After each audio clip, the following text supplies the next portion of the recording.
नमस्कार.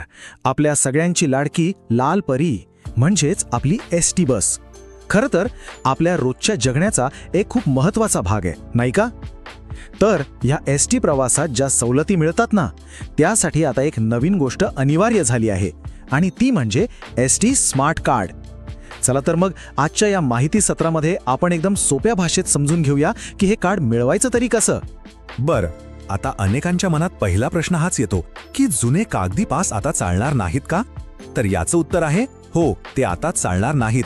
त्यांची जागा आता या नवीन डिजिटल स्मार्ट कार्डने घेतली आहे.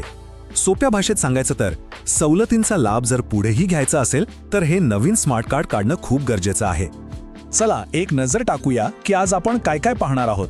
सगळ्यात आधी बघूया याचे फायदे काय आहेत, मग कागदपत्रांची तयारी कशी करायची, त्यानंतर अर्ज करण्याची सोपी प्रक्रिया काय आहे आणि हो, खर्च किती येतो हे सुद्धा बघू आणि शेवटी एका महत्त्वाच्या सामाजिक जबाबदारीबद्दलही बोलूया.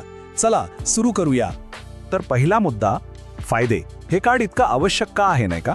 याचं कारण म्हणजे याचे खूप मोठे आर्थिक फायदे आहेत, विशेषतः आपल्या घरातल्या ज्येष्ठ नागरिकांसाठी. 100% हो, बरोबर ऐकलं.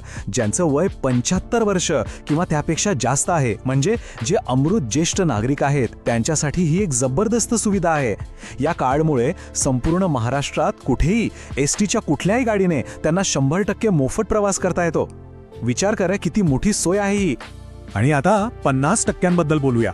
जे नागरिक 65 वर्षांचे किंवा त्याहून जास्त वयाचे आहेत ना, त्यांच्यासाठी ही एक खूप चांगली सवलत आहे.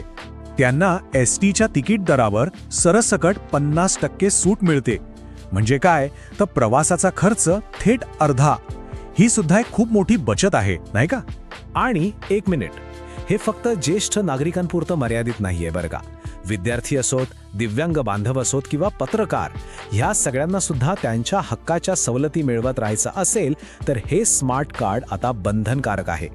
त्यामुळे ही माहिती खरं तर सगळ्यांसाठीच खूप महत्त्वाची आहे. ठीक आहे, फायदे तर कळाली.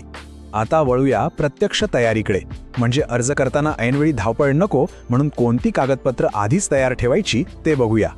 चला, कागदपत्रांची यादी बघूया. सगळ्यात पहिलं आधार कार्ड. हे ओळख आणि पत्त्याच्या पुराव्यासाठी लागेलच. मग वयाच्या पुराव्यासाठी पॅन कार्ड, मतदान कार्ड किंवा शाळा सोडल्याचा दाखला यापैकी काहीही चालेल. सोबत 3-4 नवीन पासपोर्ट साईज फोटो ठेवा. आणि हो, एक सगळ्यात महत्त्वाची गोष्ट, एक चालू मोबाईल नंबर, कारण कार्ड तयार झाल्यावर मेसेज त्याच नंबरवर येणार आहे. आणि हा, जर कोणी जुनं कार्ड रिन्यू करत असेल तर त्या जुन्या कार्डची झेरॉक्स कॉपी नक्की सोबत ठेवा. चला, कागदपत्र तयार आहेत. आता बघूया अर्ज करण्याची एकदम सोपी प्रक्रिया. खरंच सांगतो, यात काही अवघड नाहीये. ओके, तर काय करायचंय? पहिलं पाऊल, आपल्या जवळच्या एसटी डेपोत जायचं आणि स्मार्ट कार्ड काउंटर कुठे आहे ते शोधायचं. तिथे अर्ज मिळेल, तो व्यवस्थित भरा. मग आपण आत्ता जी कागदपत्रांची यादी बघितली त्यांच्या सगळ्या झेरॉक्स प्रती अर्जाला जोडा. त्यानंतर मूळ कागदपत्र दाखवून तो अर्ज जमा करा. आणि शेवटी जे काही नाममात्र शुल्क असेल ते भरून पावती घ्यायला विसरू नका. आता एक खूप महत्त्वाची गोष्ट लक्षात ठेवा. आपण ज्या काही झेरॉक्स कॉपी जोडणार आहात त्या प्रत्येक कॉपीवर स्वतःची सही करायला विसरू नका. याला सेल्फ अटेस्टेशन म्हणतात.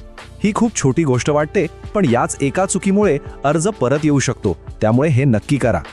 चला, आता आपण प्रक्रियेच्या जवळजवळ शेवटच्या टप्प्यात आलोय.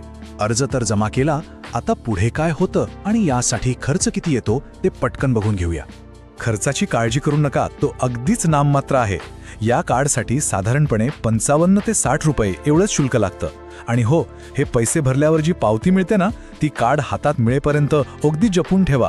आणि बस, अर्ज जमा झाला की आपलं काम जवळजवळ पूर्णच झालं समजा.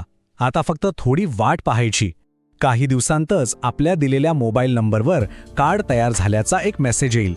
तो मेसेज आला की डेपोत जाऊन आपलं चमचमतं नवीन स्मार्ट कार्ड घरी आणायचं. तर ही होती एसटी स्मार्ट कार्ड मिळवण्याची संपूर्ण आणि सोपी प्रक्रिया. पण आता एक गोष्ट, ही माहिती फक्त स्वतःपुरती मर्यादित ठेवू नका. ही इतरांपर्यंत पोहोचवणं ही खरं तर आपल्या सगळ्यांची एक सामाजिक जबाबदारी आहे. आपल्या घरात, आपल्या आजूबाजूला, आपल्या समाजात असे अनेक ज्येष्ठ नागरिक असतील ज्यांना कदाचित याबद्दल काहीच माहिती नसेल किंवा ही सगळी प्रक्रिया त्यांना खूप किचकट वाटत असेल. तर मग आपण पुढाकार घेऊ शकतो का? त्यांना त्यांच्या हक्काचं हे स्मार्ट कार्ड मिळवून देण्यासाठी मदत करू शकतो का? यावर विचार नक्की करा.